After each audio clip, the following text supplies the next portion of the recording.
नमस्कार दोस्तों और स्वागत है आपका 100% इंग्लिश के यूट्यूब चैनल पर।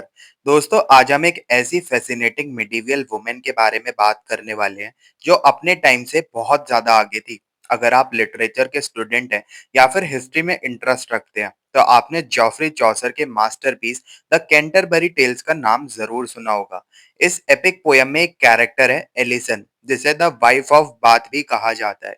आज हम इनके प्रोलॉग को डिटेल में समझेंगे। So let's start with the context of the book.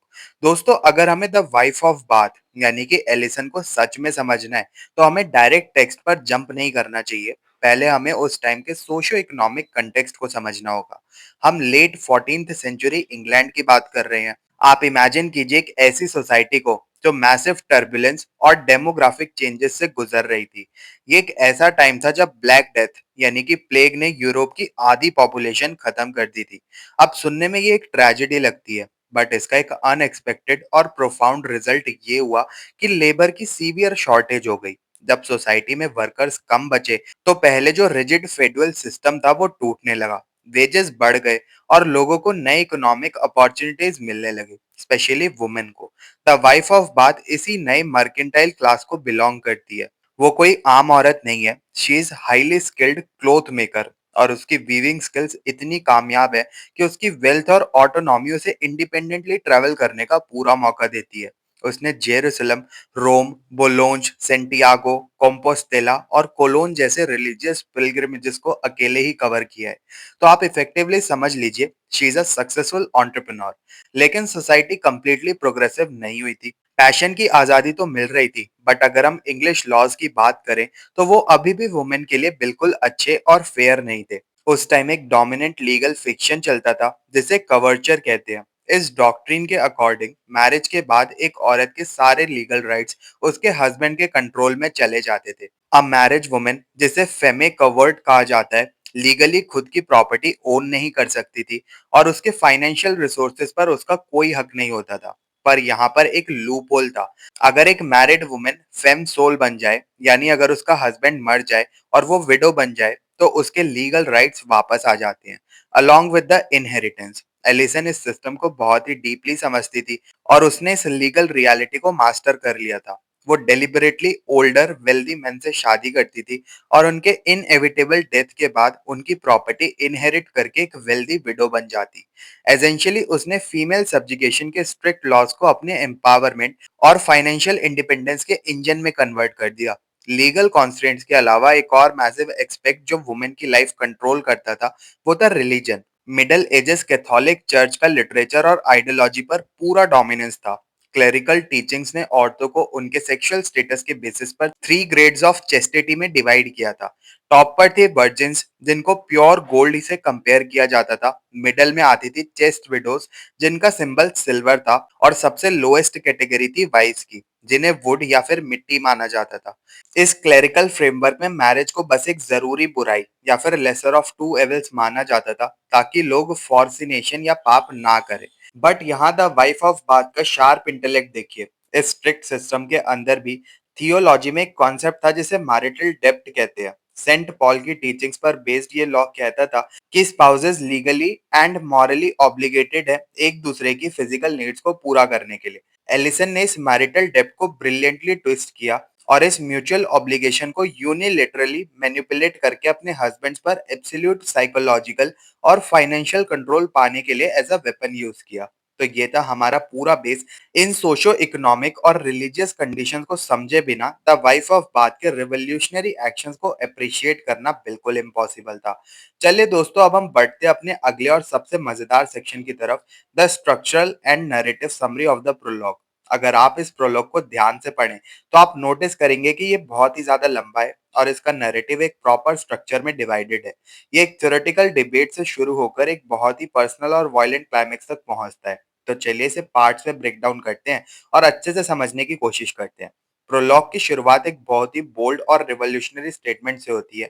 Allison जो कि द वाइफ ऑफ बाथ है क्लियरली कहती है कि मैरिज पर बात करने के लिए उसका अपना पर्सनल एक्सपीरियंस ही उसकी सबसे बड़ी अथॉरिटी है और उसे चर्च की लिखी हुई किसी भी अथॉरिटी या फिर टेक्स्ट की जरूरत नहीं है क्योंकि उस टाइम का रिलीजियस एस्टेब्लिशमेंट एक से ज्यादा शादियों यानी मल्टीपल मैरिजेस के सख्त खिलाफ था। एलिसन स्मार्टली अपना एक प्रिमिटिव थियोलॉजिकल डिफेंस प्रेजेंट करती है। वो पॉइंट आउट करती है कि जीसस ने समारिटन वुमन को वेल पर कहा था कि उसका पांचवा पति असल में उसका पति नहीं है। लेकिन एलिसन आर्ग्यू करती है कि इस सेंटेंस का एग्जैक्ट मीनिंग क्या है और एक वुमन कितनी शादियां कर सकती है। इसका कोई क्लियर जवाब किसी के पास नहीं है। उसका लॉजिक बिल्कुल सिंपल और डायरेक्ट था। गॉड ने इंसानों को वैक्स फ्रूटफुल एंड मल्टीप्लाई, आगे बढ़ो और आबादी बढ़ाओ का आदेश दिया है, और वो बस इस रूल को पूरी शिद्दत से फॉलो कर रही है। अपने आर्गुमेंट को स्ट्रॉन्ग बनाने के लिए वो डेलिबरेटली ओल्ड टेस्टामेंट के महान पेट्रियार्स का एग्जाम्पल देती है। वो कहती है अब्राहम, जैकोब और वाइस किंग सोलोमन सभी के पास एक से ज्यादा वाइफ्स थी। तो अगर उन्हें इतनी आजादी थी तो उसे अपनी सीरियल मैरिजेस के लिए क्यों जज किया जाता है। इस थ्योरी के बाद एलिसन रियलिटी पर आती है और अपने 5 हस्बैंड्स का ब्रूटल और ऑनेस्ट रिव्यू देती है। वो बताती है कि उसके टोटल 5 हस्बैंड थे, जिनमें से 3 गुड थे यानी कि अच्छे थे, और 2 बैड थे यानी कि बुरे थे। उसके पहले 3 हस्बैंड्स गुड इसलिए थे क्योंकि वो बहुत अमीर और उम्र दराज यानी कि ओल्ड थे, जिन्हें उसने पूरी तरीके से पिक क्लीन कर दिया। दोस्तों, यहाँ हमें उसका मास्टर क्लास साइकोलॉजिकल मैनिपुलेशन देखने को मिलता है। एलिसन जानती थी कि वो यंग है और उसके हस्बैंड्स बूढ़े हैं, इसलिए डोमिनेंस बनाए रखने के लिए वो उन पर लगातार झूठे इल्जाम लगाती थी। वो उन्हें एक्यूज करती थी कि वो दूसरी औरतों को स्टेयर करते हैं या ड्रंक होकर उसे बुरा भला कहते हैं। इस साइकोलॉजिकल वॉरफेयर का रिजल्ट ये होता था कि उसके हस्बैंड्स हमेशा डिफेंसिव मोड में रहते थे और शांति बनाए रखने के लिए अपनी सारी वेल्थ और प्रॉपर्टी उसे दे देते थे। उसने रिलेशनशिप्स को पूरी तरीके से एक बिजनेस ट्रांजैक्शन बना दिया। लेकिन दोस्तों, हर कहानी में एक ट्विस्ट आता है। ये ट्विस्ट था उसका चौथा हस्बैंड। ये हस्बैंड पहले 3 हस्बैंड जैसा नहीं था। वो यंग था और उसकी अपनी एक मिस्ट्रेस भी थी। अब एलिसन अपनी पुरानी ट्रिक्स नहीं यूज कर सकती थी क्योंकि वो उस पर फाइनेंशियली और सेक्सुअली डिपेंडेंट नहीं था। तो एलिसन ने क्या किया? उसने एक नई विंडिक्टिव स्ट्रैटेजी अपनाई, मैन्युफैक्चर्ड जेलेसी जिसे हम कहते हैं। उसने डेलिबरेटली दूसरे मेंस के साथ फ्लर्ट करना शुरू कर दिया ताकि उसके हस्बैंड को जलन महसूस हो और इनसिक्योरिटी फील हो। एलिसन खुद कहती है कि उसने उसे burn in his own grease यानी कि उसी के तेल में फ्राई कर दिया। यानी उसने उस आदमी को इतनी साइकोलॉजिकल टेंशन दी कि वो जल भुनकर राख हो गया। आखिर में वो हस्बैंड जल्दी मर जाता है, पर इस फेज ने दिखाया कि एलिसन सर्वाइवल के लिए किसी भी हद तक जा सकती है।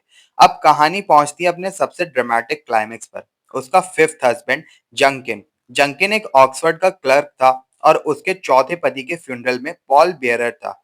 बाकी सब मैरिजेस के बिल्कुल अपोजिट, एलिसन ने इस बार पैसे के लिए नहीं बल्कि सच्चे प्यार के लिए शादी की थी। जंकिन उससे उम्र में बहुत छोटा था और गरीब था, इसलिए प्यार में अंधी होकर एलिसन ने अपनी सारी वेल्थ और लैंड खुशी खुशी उसके नाम कर दी। पर दोस्तों, टोटल कंट्रोल मिलते ही जंकिन एब्यूजिव हो गया। वो उसे पीटता था और साइकोलॉजिकली टॉर्चर करने के लिए उसे रात में एक किताब पढ़कर सुनाता था जिसका नाम था बुक ऑफ विकेड वाइफ्स। ये किताब मिसोजिनी यानी औरतों से नफरत का एक कलेक्शन थी, जिसमें उन औरतों की कहानियां थी जिन्होंने मेन को धोखा दिया, जैसे ईव, दिलीला और क्लीटमनेस्ट्रा। एक रात इस टॉर्चर से तंग आकर एलिसन ने गुस्से में उस किताब के 3 पेजेस फाड़ दिए और जंकिन के मुंह पर एक जोर का पंच मारा। बदले में जंकिन ने उस पर उस बुक से इतनी जोर से मारा कि वो गिर गई और उसका कान हमेशा के लिए डीफ हो गया, एक कान हमेशा के लिए डीफ हो गया। एलिसन ने बड़ी चालाकी से मरने की एक्टिंग की। जब जंकिन रोने लगा और उसके पास माफी मांगने आया तो उसने एक और बार उस पर अटैक किया। इस वायलेंट फाइट के बाद दोनों के बीच एक समझौता हुआ। जंकिन ने घबराकर सारी प्रॉपर्टी और मैरिज की पूरी अथॉरिटी, जिसे मिडिल इंग्लिश में मास्टरी कहते हैं, वापस एलिसन को दे दी। ये पावर वापस मिलने के बाद एलिसन क्लेम करती है कि वो उसके मरने तक उसकी सबसे लविंग और फेथफुल वाइफ बनकर रही। सो फ्रेंड्स, ये था एलिसन का यानी कि the wife of Bath's prologue का पूरा नैरेटिव समरी। उसका सफर पैसे के लालच से शुरू होकर पावर स्ट्रगल और फाइनली म्यूचुअल रिस्पेक्ट और अथॉरिटी पर खत्म होता है। चलिए दोस्तों, स्टोरी और नैरेटिव समरी समझने के बाद अब हम इस टेक्स्ट की गहराई में चलते हैं और इसके कोर थीम्स और एनालिसिस को एक्सप्लोर करते हैं। एलिसन की बातों में सिर्फ एंटरटेनमेंट नहीं बल्कि बहुत डीप सोशियो पॉलिटिकल मैसेजेस छुपे हुए हैं।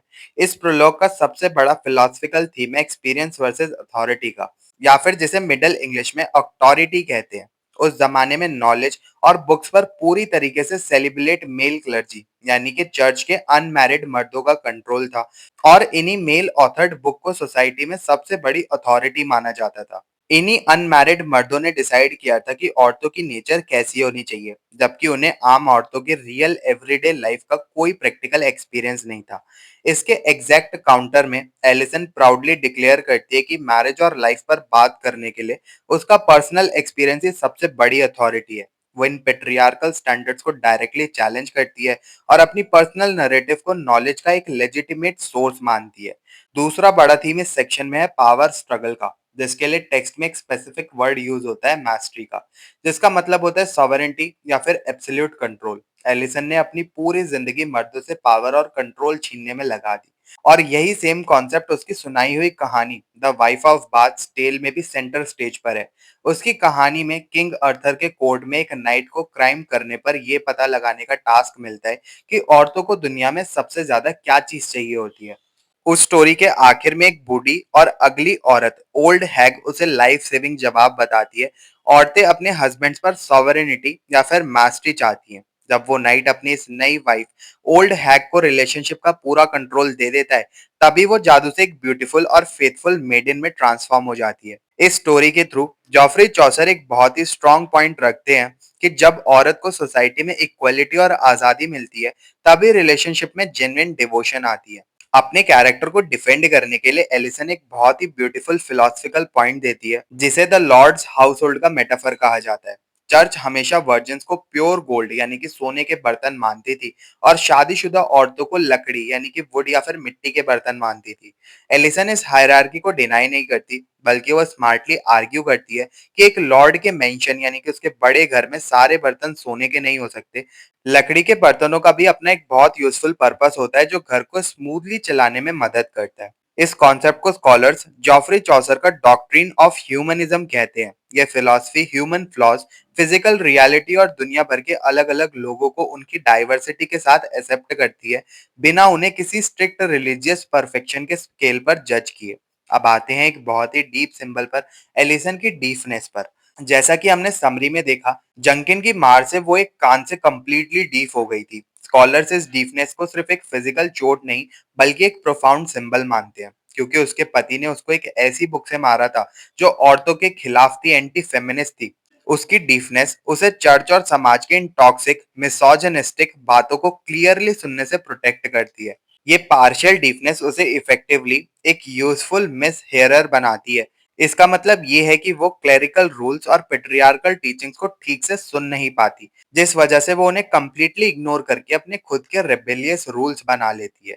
आज के मॉडर्न लिटरेचर में एक बहुत बड़ी डिबेट है कि क्या द वाइफ ऑफ बाथ एक सच्ची प्रो फेमिनिस्ट चैंपियन है, या फिर एक सटायर, एक मजाक है जिसे एक मेल ऑथर ने बनाया। कुछ क्रिटिक्स का ये मानना है कि एलिसन बस उन्हीं बुरी बातों का एक पुतला है जो क्लेरिकल मेन औरतों के बारे में सोचते थे, पर दूसरी तरफ एक बहुत बड़ा प्रूफ उसके फेवर में है। द कैंटरबरी टेल्स में ही द क्लर्क्स टेल के एंड में एक सेक्शन आता है जिसे एनवॉय द चौसर कहा जाता है, जहां जॉफरी चौसर खुद इनडायरेक्टली अपनी आवाज में औरतों को स्ट्रांगली एडवाइस करते हैं कि वो चुपचाप जुल्म ना सहें।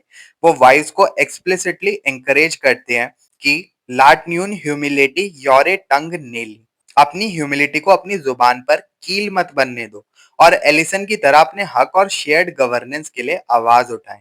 तो दोस्तों, वीडियो को कंक्लूड करते हुए हम डेफिनेटिवली ये कह सकते हैं कि Alison the wife of Bath 14th century literature का एक एब्सोल्यूट मास्टरपीस है।